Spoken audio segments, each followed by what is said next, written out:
Hello, everyone. Welcome to the first episode of the Mountainise Podcasts. And we are here with you with a very special guest today. So make sure if you haven't subscribed to our YouTube channel, you do, because we will be posting about this series a lot on our YouTube channel.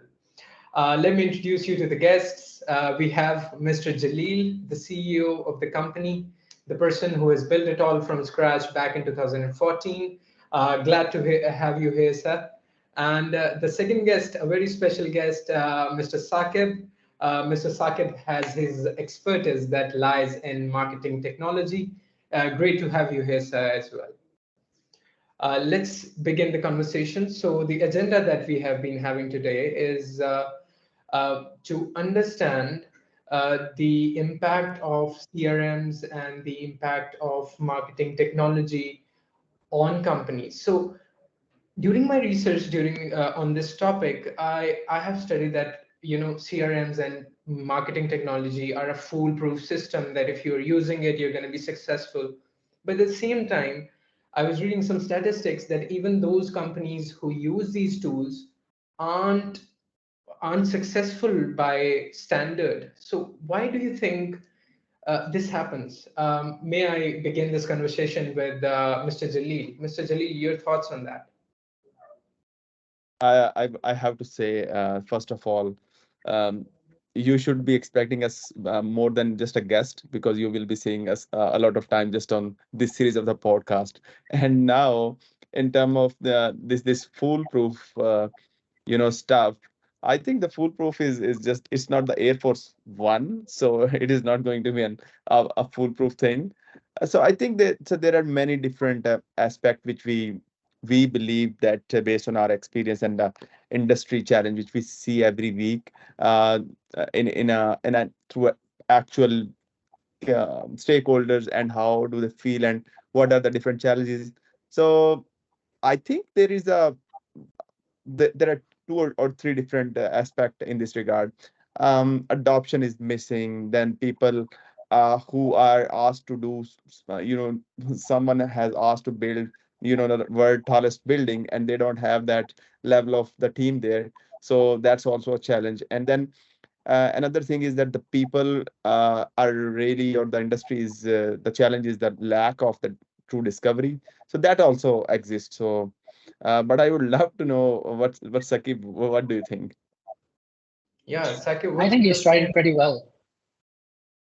I think you started pretty well around the fact that it's largely about adoption, and the second fact was much more what I resonate, and that's not having the team. And I think that also does not only mean someone not having a team; it also means someone not having the vision in the team. Sometimes we see large enterprise stacks. I've seen stacks with 100 or 150 different tools at enterprises. I've worked with them and I've seen them scampering around for data when they need to understand just the basics of even their product trials. And when you stumble across something like that, you just think about, hey, this company is spending maybe millions of dollars in their stack options for the business technology domain. And what is it that's going wrong in all of that? And when you sit down, like I'll just take one example where we went down the rabbit hole of understanding trial options for the company coming in. And in maybe 2 weeks of discovery, we realized no one knows what is connected to what and where is data coming from, where is it getting stored, and who eventually created this integration that is failing. And then nobody knows the whole system. So I think you really pointed out well that there's no team that can build that tallest building because you started with people who might have known how to build that tallest building. Somewhere in between, you switched people. Two people came in who have made like 30 feet tall skyscraper or just an apartment complex, and then they contributed. And yeah, that doesn't build the tallest building, Mohammed. That just makes something that But is but I ugly have and an icebreaker. So imagine, so there is a company, since definitely the client privacy and everything is there. So if there is a company which sells a CRM and an enterprise CRM, and they don't have the like they are not using the CRM at full. Their internal reporting is happening on a Google spreadsheet, or maybe just an Excel spreadsheet. Can you imagine that? Like, what does it entails if they have a CRM which other enterprises are using, but their internal stuff is structured like that way. So I think this is where it's not only the caveat. The biggest problem which is happening is beyond just a caveat. Like the industry, the specialization in the industry is falling apart, and the problem is not only that there is a lack of the right team. I think if this keeps happening in any organization have multiple damages. The first one is the time. Time is money. So if you are losing time, it's costing you. Then you have an opportunity cost, and then you actually have no true insight on your pipeline. So what is your true pipeline versus the pipeline which is being reported? And I think the strategy guys, the C-level guys, or the people who need to make the decision, as I remember that Jeff Bezos mentioned that the executive made to need to make a good decision, the one good decision which is valuable. So that one good decision need to have a good kind of the solid background.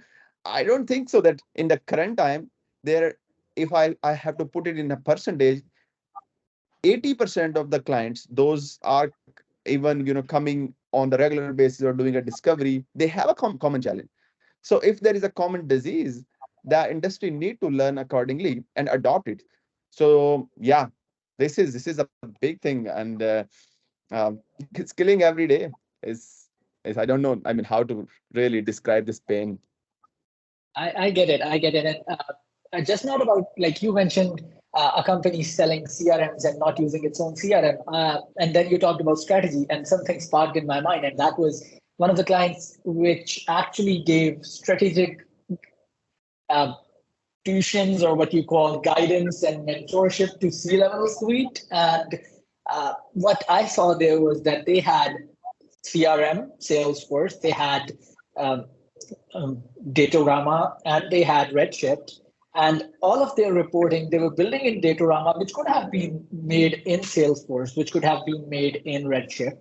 So they were teaching strategizing to a lot of different people, but the strategy was missing when they were thinking about using their own tech stack. They had redundancy in their tech stack. And how does redundancy come into play? So something just struck me, because yesterday I went grocery with my family. So I just think of building your tech stack like doing grocery.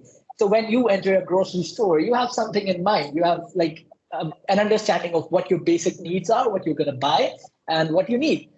And building a stack, most enterprises, most companies, what they do is you enter the grocery store, you go through aisle 1, then aisle 5, then aisle 10, and you pick up some items. Now, your cart has a lot of items that you need, but right after those 3 aisles, you bring in another person and you say, hey, why don't you take this cart and buy some more things? And now, what the biggest mistake right there is, that person doesn't look what is in the cart already. They don't understand what's in the cart, what more do they need. Instead, they don't even ask what aisles you've been through. They don't know you've been through aisle 1, 5, and 10.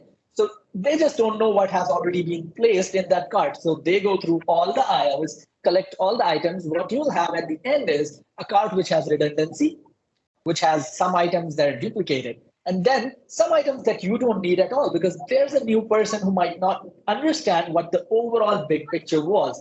And then such a cart, you'll be overbilled, you'll have a higher bill than you expect. And you'll still not be able to go back home and find all the things you need. And sometimes you'll have 4 bottles of ketchup, and you're not even someone who eats something with ketchup. So I think that's what's happening a lot at the enterprises and businesses. Guys, So I will have to go cut you in. go ahead, Yeah, Aman. yeah. So I will have to cut you in here because we have too much learning and experience from you guys, but too less of a time. So I think if we can go for some closing comments or arguments from you guys, and then we wrap up this discussion, we can make it into different parts. This whole discussion. So any Mr. Jalil, go ahead. You were talking about something. Consider it as your closing argument as well. So here is one of the biggest thing, my analogy. I'm not taking the consideration or comparing it to the industry. So the thing is that there is a guy, in any organization, and he has been asked, or he has been given a wish list by the C level. This is what we want to achieve, or things like that. He goes back and he takes a look at the systems, and that guy speak to a couple of other guys, and comes back with his own analogy. Now the problem is that the analogy which he knows and what he heard from the C level, he's promising everything. Okay, whatever you guys want, we can give you the all this Boeing 777 within this very short period of time. But the problem is he never had understood that who is a true manufacturer of that. Now he took the that whole discovery. After the discovery is done, the budgets are approved. A lot of money is there, and there is a pump in the blood, and now he's going out to find the same people, the person who can understand what he promised to the C-level guys and what he is envisioning, and then eventually bring it back to the life. It doesn't happen in the way. You need to go in the right circle. You need to start from A. You need to go to Z through all of these steps. So that's where the problem is. The architect level people need to be the part of the discovery.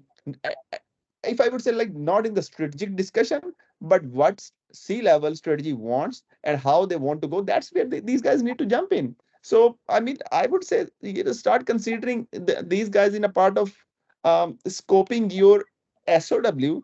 Do not include them after your SOW is defined, and you will see an exceptional change in there.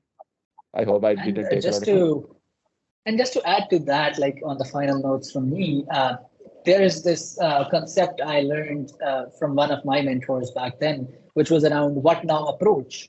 And I think it resonates with what Mohammed said, but also adds one more thing to it, which is because as an architect, I've been an architect and I understand where Mohammed is coming from when he says you want to include us or the architects from the beginning, because sometimes you get requirements that have not been well thought. Maybe they're well thought, but when their decisions are being made around what system will do and what will be happening, there's no architect, and SOW is finalized without the architect in there.